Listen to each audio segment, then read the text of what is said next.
മറയൂർ ഗ്രാമപഞ്ചായത്തിലെ വിവിധ ഭാഗങ്ങളിൽ കാട്ടാനശല്യം വർദ്ധിച്ചു. കഴിഞ്ഞ രാത്രി മറയൂർ ബാബു നഗറിലിറങ്ങിയ ഒറ്റയാനായ കാട്ടുകൊമ്പൻ ഭീതി പരത്തി. കാട്ടാനശല്യം പരിഹരിക്കാൻ വനംവകുപ്പ് അടിയന്തര നടപടി സ്വീകരിക്കണമെന്നാണ് ആവശ്യം. മറയൂരിലെ വിവിധ മേഖലകളിൽ കാട്ടാനകളുടെ ശല്യം വർദ്ധിക്കുകയാണ്. കഴിഞ്ഞ രാത്രിയിൽ മറയൂർ പെട്രോൾ പമ്പ് ജംഗ്ഷനിൽ ബാബുനഗർ ഗ്രാമത്തിനുള്ളിൽ കയറി ഒറ്റയാനായ കാട്ടുകൊമ്പൻ വ്യാപക നാശം വരുത്തി. കാട്ടാനയുടെ ആക്രമണത്തിൽ ജീപ്പ് തകർന്നു. രാത്രി മുഴുവൻ ഗ്രാമത്തിന് സമീപത്ത് കാട്ടുകൊമ്പൻ നിലയുറപ്പിച്ചതോടെ ജനങ്ങൾ ഭീതിയോടെയാണ് കഴിഞ്ഞത്. വണ്ടി വന്നിട്ട് തട്ടി.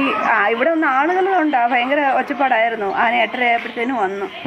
എന്ത് ചെയ്യണമെന്നറിയത്തില്ല. വണ്ടി കിടന്ന് വണ്ടിയെ തട്ടി, വണ്ടിയുടെ പൈപ്പെല്ലാം പോയി, ടാർപ്പെല്ലാം കീറിപ്പോയി. ഇതിനൊരു നടപടി എടുക്കണം എന്നുള്ളതാണ്. ഫോറസ്റ്റുകാരാണേലും ശരി, ആരായാലും ശരി തന്നെ. നാട്ടുകാർ ഇരിക്കുന്നിടത്ത്, ജനവാസമുള്ളിടത്ത് ഇങ്ങനെ ഒരു സംഭവം വരാൻ പാടില്ലല്ലോ.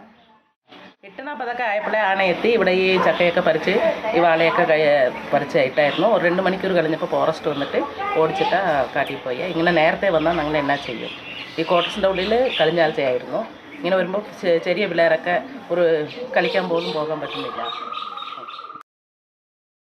തിങ്കളാഴ്ച രാത്രി 8:30 ചക്കക്കൊമ്പനെന്ന വിളിപ്പേരുള്ള കാട്ടുകൊമ്പൻ ജനവാസ മേഖലകളിലെത്തിയത്. 10 മണിയോടെ മറയൂരിലെ RRT സംഘവും വനംവകുപ്പ് ജീവനക്കാരും ആനയെ തുരത്തുകയായിരുന്നു.